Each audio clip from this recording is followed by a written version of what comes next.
I'm not sure that this is gonna work, so we'll see. Today I thought I would give a very brief video lesson on fairy tales using the Brothers Grimm's story Little Red Cap, which is of course the story that came before Little Red Riding Hood. I came outside because my dog is really excited and I think wants to meet you guys, but I'm saying no because he can't read, so he wouldn't be a very good TA, I don't think. So if you hear some dog barking, it's because I have a dog. But Little Red Cap is a great story for us to look at because fairy tales teach writers so much. Fairy tales are trademarked by their lack of characterization. So fairy tales don't offer the kind of complexity that we see inside of humans when it comes to conflicting wants and needs, right? I mean, we might need to eat, we might need to survive, we might need money, but the things that we want to do often take away from those needs, and that is, of course, what makes an interesting story, is that we are learning to balance those things. And that makes for interesting characters too. As the stakes get higher, needs often outweigh wants. But in a fairy tale, there's none of that. It's very not distracting in a way, fairy tales.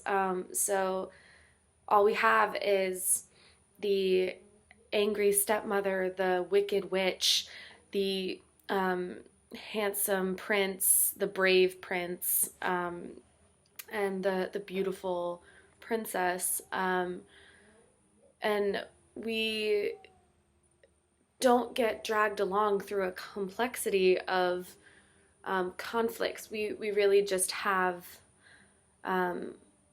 people whose like one character trait is being pinned against another character's like one character trait.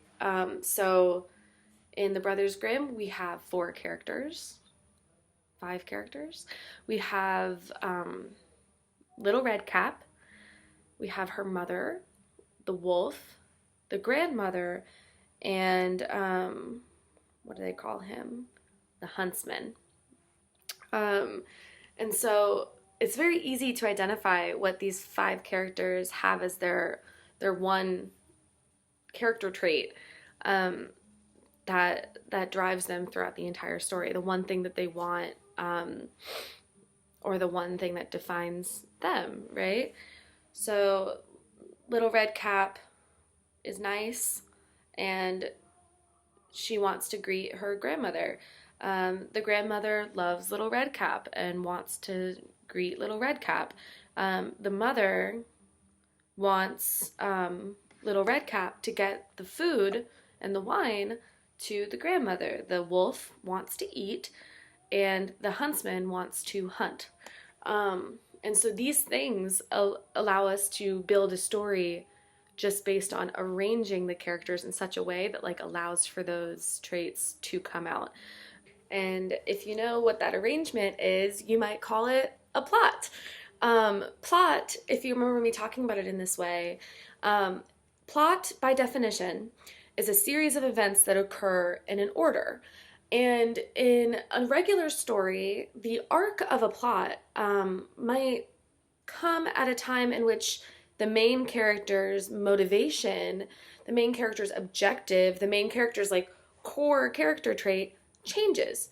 We might see a character who spends his entire life hunting after the one most beautiful woman in the world, and then at the arc of the story, the high point of the story, where the most conflicting element of the story gets resolved in some way or comes to a head, that character might realize that really it's inner beauty that matters most, right? That doesn't happen in a fairy tale.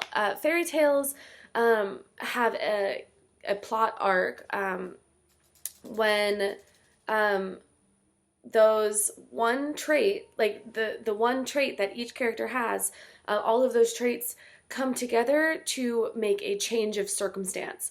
But those traits themselves still don't change.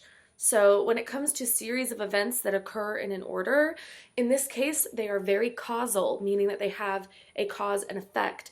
The effect always comes from something that we can see directly in the story, and that's what makes them so clean, so easy to study, is because it makes us really address cause and effect as a driving force of our plots.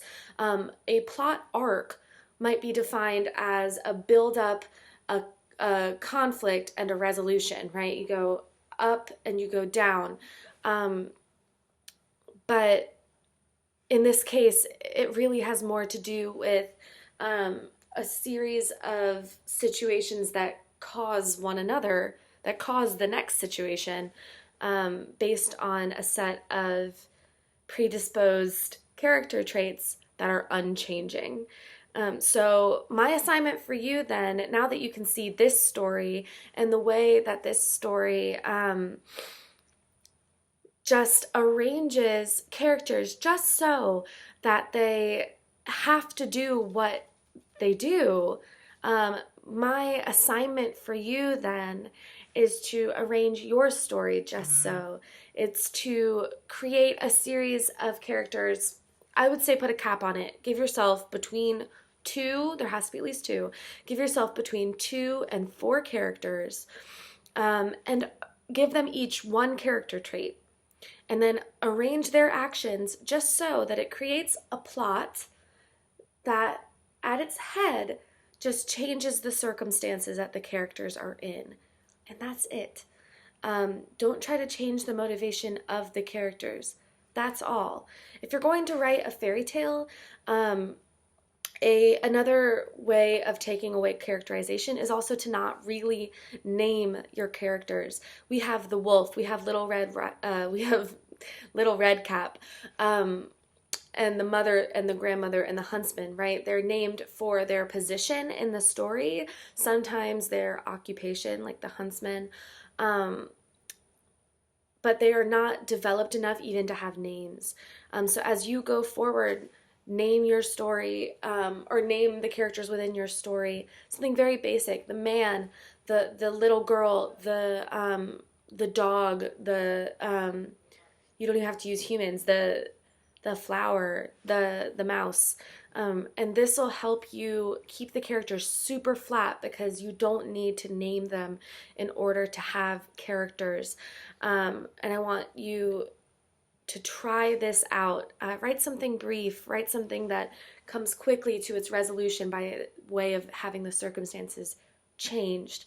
And this will show you very easily how a story, which is anything with a beginning, middle, and end, can be brought out of a plot, which is a series of events that occur in an order.